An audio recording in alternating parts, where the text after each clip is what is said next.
Okay, welcome back to Parsha Insights, Parsha Vayeishev.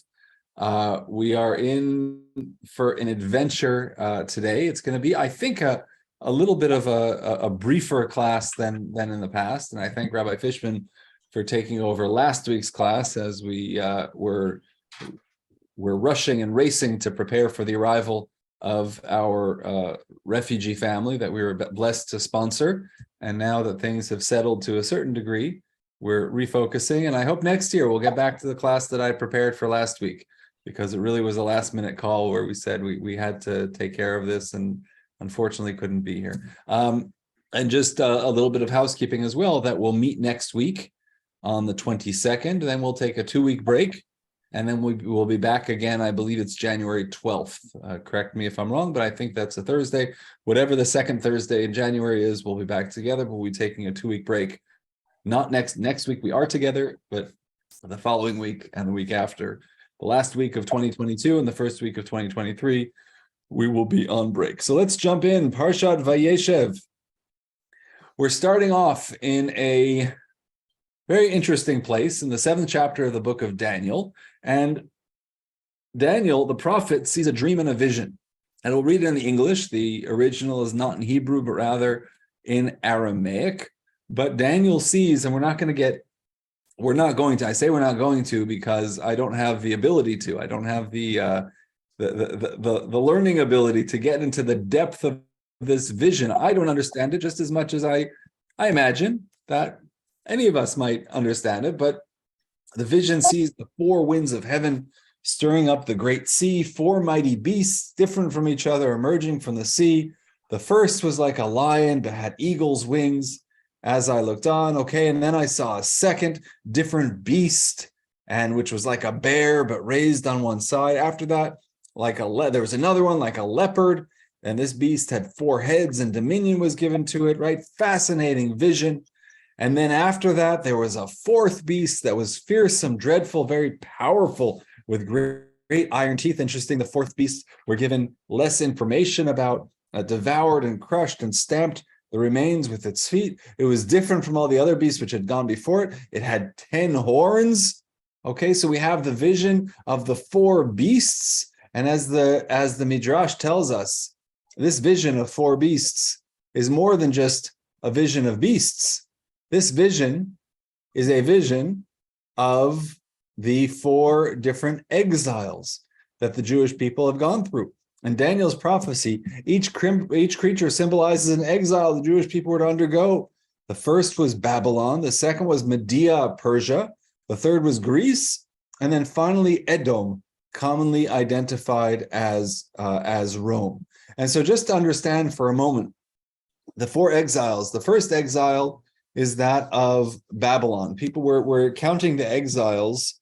They begin from the moment the children of Israel enter the land of Israel as the children of Israel. So the exile, there was a previous exile, which is the paradigm of all exiles, which is Galut Mitzrayim, the exile of Egypt, when Jacob and his family were in Egypt, and that whole story. But that's before the creation of the nation, right? That's before they are together as a nation, before Matan Torah, the giving of the Torah. All of the exiles, we speak of the 4 exiles, this is talking about after the Jewish people enter the land of Israel with their Torah. They set up a nation, they build a Beit HaMikdash, and in comes Nebuchadnezzar, the king of Babylon, and lays siege to Israel and destroys it. And that's in the year 423 BCE, before the Common Era.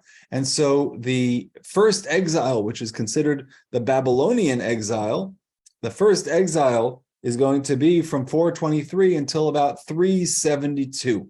And it's at the time of 372, and that's when the prophet says, by the rivers of Babylon, there we sat, we also wept, we remembered Zion, Al Naharot Bavel, talking about this exile, the very first exile of Nebuchadnezzar.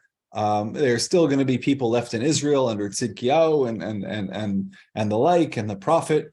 Many of the early prophets, including the prophet Yirmiyahu, Jeremiah, are prophesying at this time of destruction, at this time where there is a remnant left in Israel, but the majority of the people have been exiled to outside of land. That's the first exile, is the Babylonian exile. The second exile is that of Persia, because King Darius of Persia comes in 372 and conquers Babylon. So you have the second exile, which is the Persian exile, which includes the story of Purim in those years. I mean, it's only for 20-something years that this exile is happening, but King Achashverosh is one of the kings that's part of the leadership of the Persian exile. So we have Babylonian and then Persian, and then comes the Greek exile, which is the long exile from 371 before the Common Era until 140. And that exile is when the Hanukkah story, Antiochus is part of this exile. And then following that, and then after, then you have the rebellion as well. The Maccabee rebellion is all taking place in the Greek exile. And so at this time, the Jews have been living essentially in the same places, but under different rulers, from Babylon to Persia to Greece. And then you finally have the Roman exile, which comes in in the year 69 of the Common Era. And that's the destruction of the second Beit HaMikdash as well. And there's a return to Zion at a certain point during this exile. And then you have the Roman exile, which starts in the year 69 of the Common Era. The Beit HaMikdash is destroyed the next year in the year 70. And then that exile ends when? Not yet. Hasn't ended yet. We're still in that last exile of Edom, which is commonly identified as the Roman exile, which is conflated with Christianity, of course, which is the exile in which the Jewish people were sent out of the land following the destruction of the second Beit HaMikdash. So that's a little bit of kind of background of the four exiles of the Jewish people. And now we're getting into our Parsha, and we'll come back to this idea of the exiles, of where we are, of what it means. So Joseph, Joseph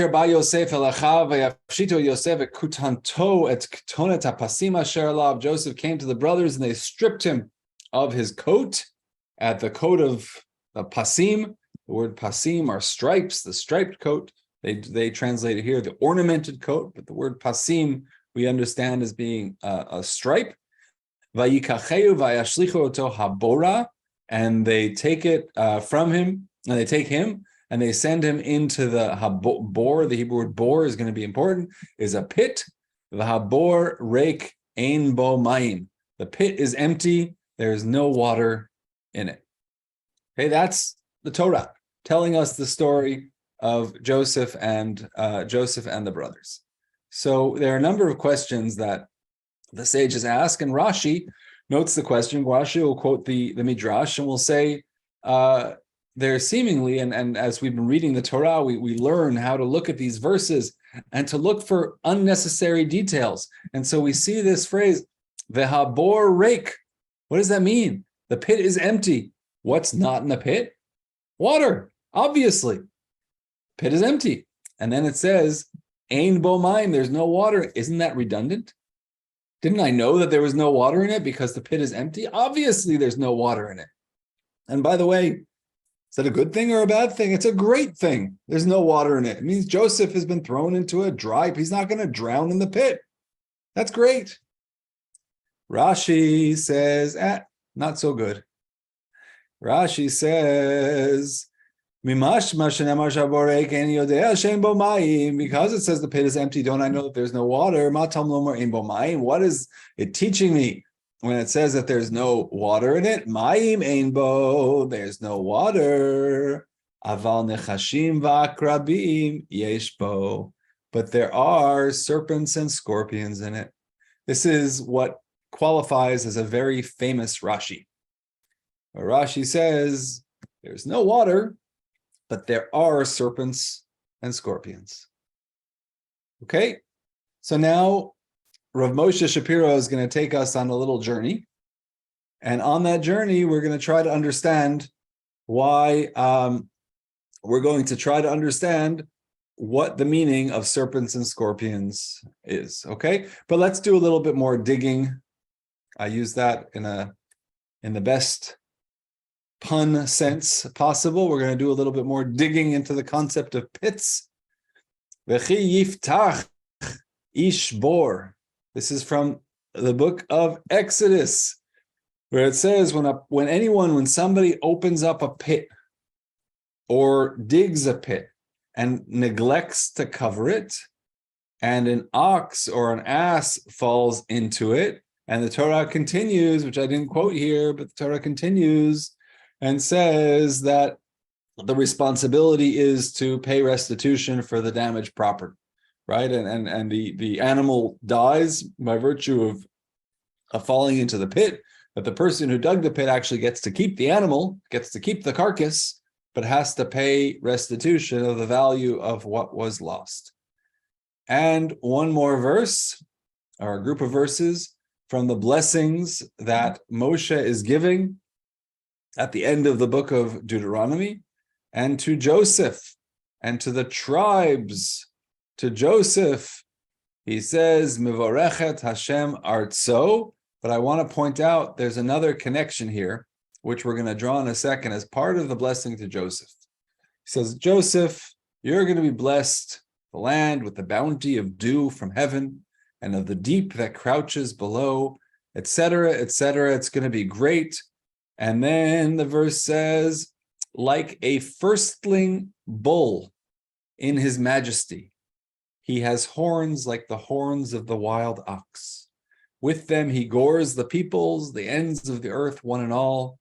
That's all I want to point out, is that in the blessing to Joseph, suddenly we see this concept of a bull and a wild ox. Why are we seeing that? Who is Joseph? Joseph is the man of the pit. And the Torah tells us that part of the law of the pit is that when a shore, Hebrew shore, when an ox falls in, that's neglectful, that's damage. Who was the ox who fell into the original pit? That was Joseph. He is called an ox in the blessing, Bechor Shoro, like a firstling bull. See the word shore and shore? So there's a concept of ox and oxen and pits. Something's going on here. What's happening? And finally, before we get to Rav Moshe Shapiro's interpretation, we have the Zohar. Zohar, which is going through all of the exiles and telling us the nature and the character of the exiles. And the Zohar says the fourth exile is called a pit where an ox has fallen. That's what embodies or exemplifies this exile, the fourth exile, our exile, where we've been sent away.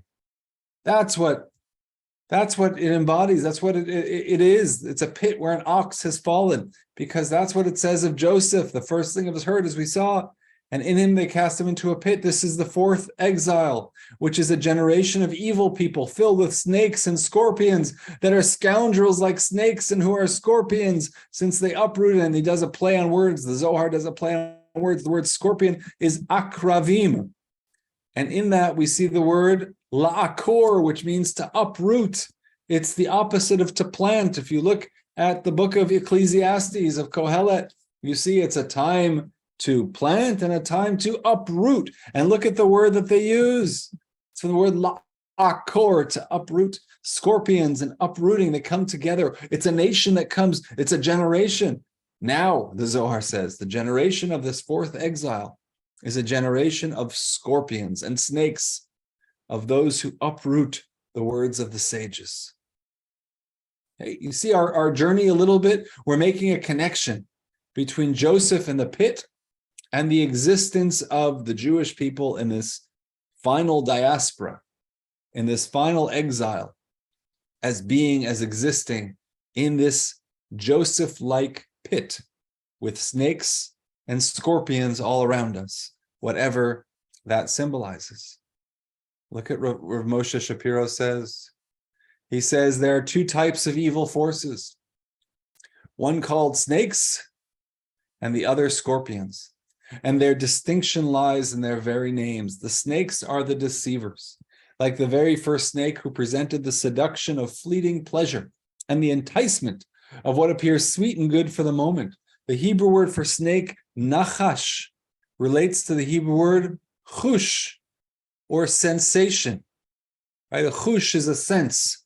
We talk about in Hebrew, someone might have or some people have a chush humor. You know what that means? A chush humor, a sense of humor. Chush humor. The word chush is a sensation, a sense. It focuses on the senses and attempts to stimulate them. The nachash, the snake does, focuses on our senses, whether it's through the eyes and the ears, through the taste and the smell, whether it's through the sense of touch, which is the lowest of all of the senses, which is the least enticing if one thinks about it. It's the least enticing of one of the senses. What one touches is often the thing that grabs one the least. That sense of the tactile is the least attractive of all the things that we desire for and lust after.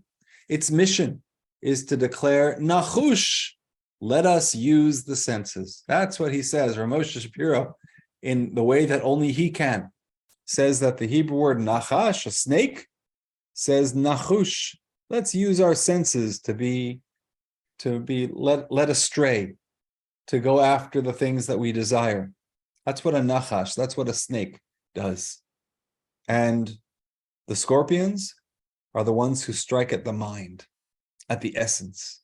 The Hebrew word is akrav, which the sages quoted above in the Zohar, read as a contraction of the two words akar rav, to uproot the rabbis. For the scorpions represent those who focus on the essence, on the ikar, and attack the foundation and the root of Torah thinking, and uproot the words of the rabbis. It's fascinating. He puts together this Hebrew word ikar, the essence, and he notes it's connected to the Hebrew word akar, which means to uproot. And he said that's what the akrav does. He takes the ikar, the essence, and he is oker, the ikar. He uproots the essence. It's a brilliant play of the Hebrew language. So we started with this pit. All it was a pit. It's all we needed to, and we know that there's no water in it. And the sages introduced this concept of snakes and scorpions. Why snakes? Why scorpions? Of what interest is this to us? Well, Rav Moshe Shapiro, by bringing us into the Zohar, and by bringing us into the book of Daniel, and by showing us the idea that these exiles that we're now in the exile of Edom. We're now in this final exile, the exile of Rome, and we're in the pit of Joseph. And surrounding us is a nachash who's telling us to use our senses to stray from God. And surrounding us is the akrav, is the scorpion, who's telling us la'akor et ha'ikar, to akar rav, to uproot the rabbis, to uproot the sages. Very powerful. Where do we go from here? Transcendence breeds transcendence. Let's see what that means. So another appearance, a very interesting appearance of a snake in our tradition, comes from the Mishnah in Brachot, which says, Ein omdim liitpalel, that you can only daven, ela mitoch koved rosh, from a place of seriousness. Koved rosh literally means heavy-headedness. Don't let your head float around and look around. It's a sense of being grounded, of your head being grounded. Chasidim Rishonim, the original righteous people, the pious people, hayu shoim sha'achat mitpalim, they would wait for 1 hour before davening to kadei shechavnu at libam l'makom, so they can have the right kavana. Afilu hamelech shoel bishlamo, even if the king asks for even if the king greets you, you're in the middle of davening, the Mishnah says, and the king comes up to you and says, "Nu, hey Adam, how you doing?" Shouldn't answer, even if the king. Now, the Gemara on this, the Talmud says, wait a second, we're only talking about a benevolent king. If it's a king who's known to be threatening, then you stop davening and you answer him. So just or the queen, whatever it is, but that has to be qualified. That before applying this in a practical sense, ask a competent halachic authority whether you can You can tell the king, wait a second, I need to ask my rabbi as to whether or not I can answer you. And then answer. Okay. Va'afilu nachash. And even a snake, karuch al akevo, even if a snake is wrapped around his heel, lo yafsik, he should not interrupt his prayer.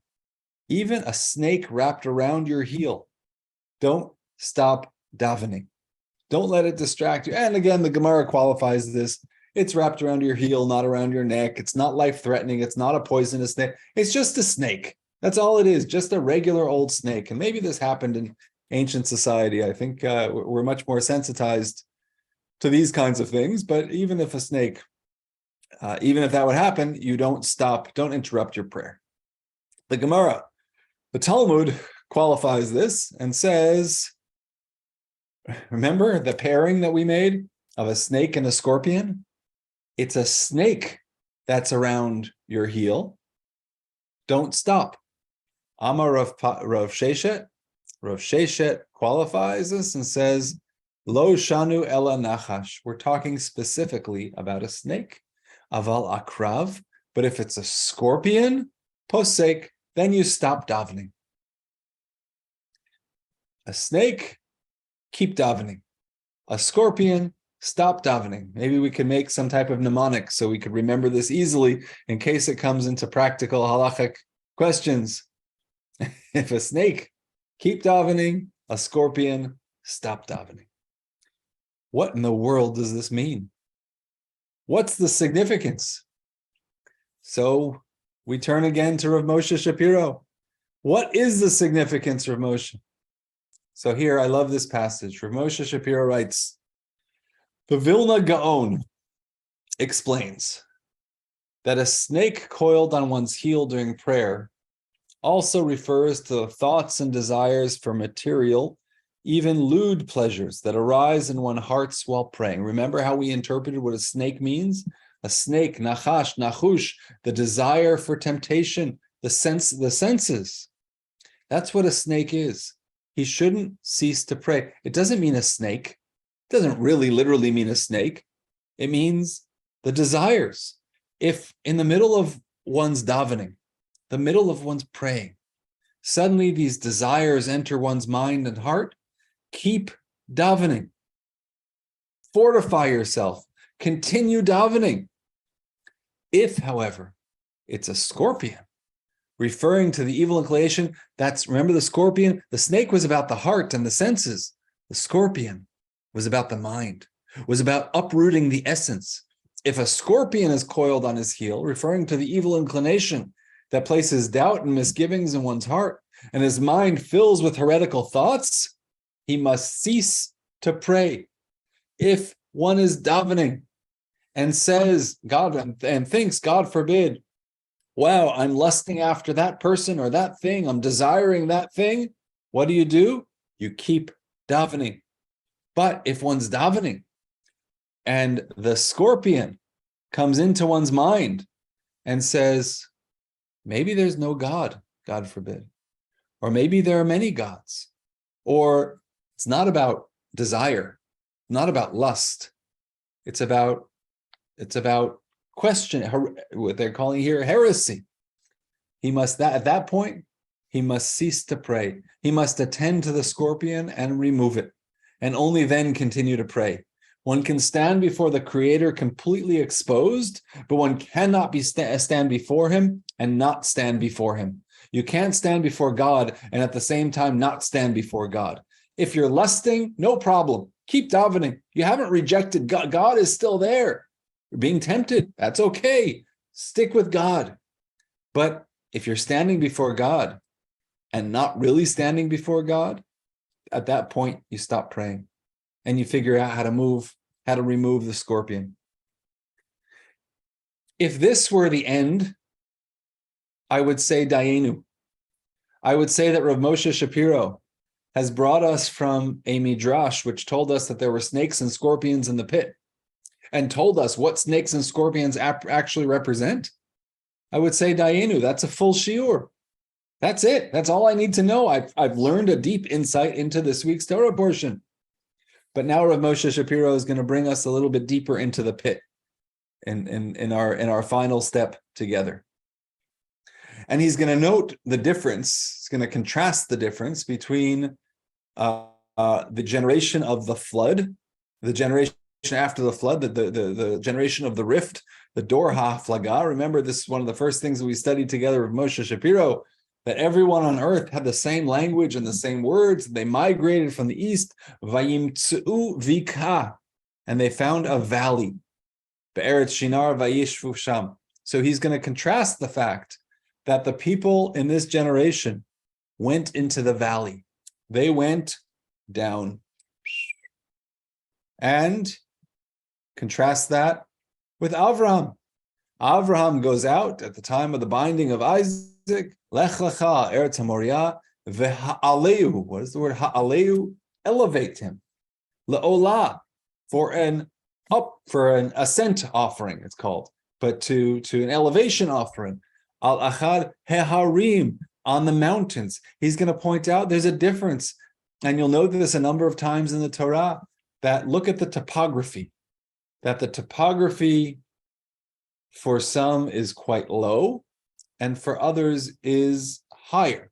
Abraham exists in the mountains. The people of the rift exist in the valleys. That's the beauty. That's the insight. And Rav Moshe Shapiro says this isn't just happenstance, that one who embarks on a quest from a starting point of emptiness and seeks to fill it, it quickly fills with snakes and scorpions. An empty pit is not the point of origin for seeking transcendence. Exaltedness is born of exaltedness. When the point of origin is a sense of lack, a feeling of lowliness, a pit of emptiness, it fills with snakes and scorpions. From there, one does not attain the love and fear of God. Let me phrase this a little bit differently. I saw quoted in the name of the Vilna Gaon the following question. He said, the pit was empty, there was no water, and the rabbis say that there were snakes and scorpions in the pit. Why couldn't the rabbis have just left it alone? Why couldn't the rabbis have just said that the pit is empty and leave it that way? Why do you need to put snakes and scorpions in there? And the Vilna Gaon said, because human nature abhors a vacuum, because the idea of something remaining empty goes against our natures. And if there's no water in there, water representing blessing, what's going to quickly fill it? Snakes and scorpions. So we better make sure that there's water in our pit.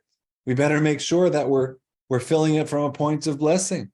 And what Rav Moshe Shapiro is saying is that we have to embark on a quest from a starting point of fulfillment, of transcendence.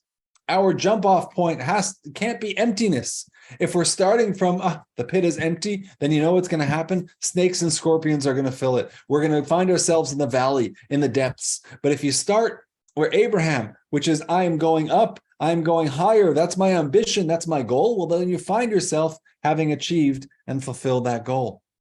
And the Rambam in Mishnah Torah, in Hilchot Yesodei HaTorah, says just as much about the path to loving and fearing God. He says you have to start from a point when a person contemplates God's wondrous and great deeds and creations. You don't start on an empty slate. That's what Maimonides is telling us. And that's what Moshe Shapiro, by quoting this, is offering to us. You don't start on an empty slate and look out there and say, I wonder what's out there. I wonder if there's anything. No, start. If you start with a sense of wonder, then you'll find wonder. If you start with a sense of emptiness, then you'll find emptiness. That's the point of Rav Moshe Shapiro. And we'll conclude with this, with articulating, in other words, the point of origin is always the search for something higher, and not the search for valleys and pits, not the quest to fill a void. From emptiness, only snakes and scorpions emerge. The cavity of the world is empty, and it indeed fills with snakes and scorpions. And today it is even overfilled with them in every region and in every corner. What Rav Moshe Shapiro has taken us through is a way of understanding the story of Joseph being thrown into the pit, being placed there by his brothers, as not just an isolated story of fraternal friction, but rather a representation of our life, of what it means to exist in this society, in this culture. That pit is our exile, is our diaspora. That's what happened after the destruction of the Second Temple. We were thrown into this pit. And he says the nature of a pit is that its emptiness lends itself to snakes and scorpions. To snakes, which are those that appeal to our senses and try to draw us away from the essence and away from our core faith through our senses, and the scorpions, which represents the ikar, that which tries to uproot the essence by through our minds and through logic. And he says that's this society that we live in.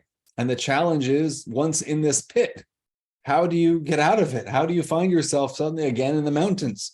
He says it starts with that sense of the point. What's your point of origin in this society? It has to be one of wonder. It has to be one of positivity. It can't be one of trying to fill a void, because the void, if your starting point is the void, then ultimately, he says, it's going to fill with those metaphorical snakes and scorpions. And I love the way that he read this idea back into the Mishnah in Brachot about the difference between praying when there's a snake wrapped around your leg or when there's a scorpion on your leg. One, you continue to pray, one, you stop praying. But by understanding the snake and the scorpion as being as representative of things that try to draw us away or draw our focus away from the prayer and from the essence and from God, that a snake you plow through, and a scorpion you have to stop and address the issue, because there's no standing before God and not standing before God at the same time. At least I have to agree on that principle.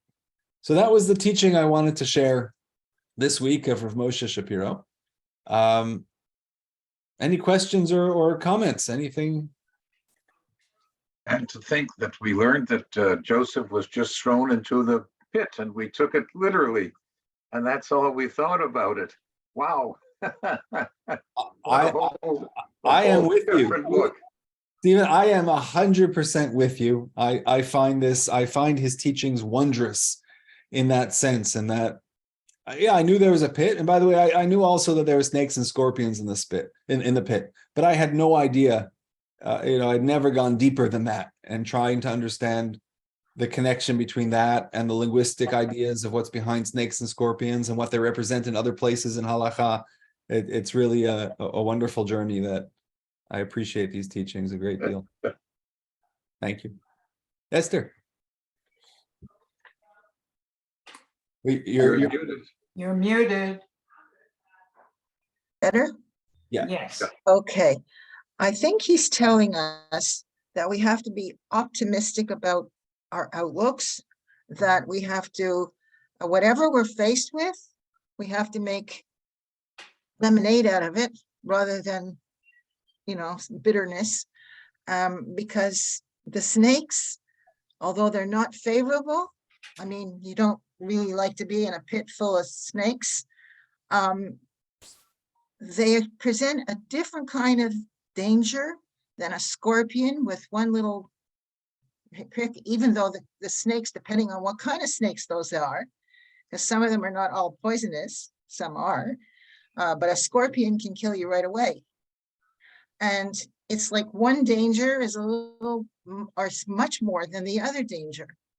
But even with the danger, there's ways of getting out of it somehow, if you have an optimistic outlook. Beautiful. Beautiful. It's a great insight. Thank you. Peter. There's just one issue with valleys and mountains. Geomorphologically, you can't have a valley without having a mountain. So contrasting them in a duality by saying the valley is low, the mountain is high, In fact, they're intimately interrelated. Hmm. And you have to be careful, I think, about attributing one metaphor to a valley and another metaphor to the mountain without recognizing the fact that they're intimately and geologically related. They're not independent variables. I love that. Thank you. You're right. Accepted. And more so. I mean, like you say, you can't have one without the other. Yes, there are people that have terrace, and they put crops on it. But most of the time when people moved into new areas, they settled in valleys where they could grow things. So there is a positive aspect to a valley too, because that's also most of the time. Yes, the water can exist in a lot of places, but normally in the valleys where you found the water sources for the people to live and to water the crops. Yes, I absolutely. There certainly are advantages to the valleys. He is connecting the concept of a pit to a Yes, I valley. got it. And I would say, even if we suspend that portion of his presentation of the Abraham versus the Dor HaFlaga, of the valley versus the mountains, I think the concept of the pit filled with snakes and scorpions stands on its own. But I think that that's an excellent point, and we shouldn't disparage those who choose to live in valleys, or lower Westmount versus upper Westmount. Also, don't forget that the pit was dug by human intervention as opposed to valleys and mountains being formed by natural forces. Yeah. So one is human induced, the other is nature induced. Yeah, Absolutely. I think also of the next episode that Joseph faces, of being thrown into the dungeon, thrown into the prison in Egypt, and how his nature triumphs over even that situation. That he obviously is a vehicle of prophecy, and he brings his insight, wisdom to bear, and it redeems him in the end. Yeah, I heard a beautiful teaching from Rabbi JJ Schachter, who contrasts the concept. You know, we have in our tradition two Mashiachs. There's Mashiach ben David, the Messiah from the Davidic line, and Mashiach ben Yosef, the Yosef Mashiach. And there was a beautiful lecture Schachter gave, in which he contrasted the Ben David is the direct ascent. One day you're a middling shepherd, lost amongst your more powerful brothers, and the next day you're king of Israel. That's one way of getting there, is that straight line. He said, but the Mashiach ben Yosef, the Joseph way of ascent, is something that's much more familiar to us, because one day you're the favorite child. The next day you're in a pit.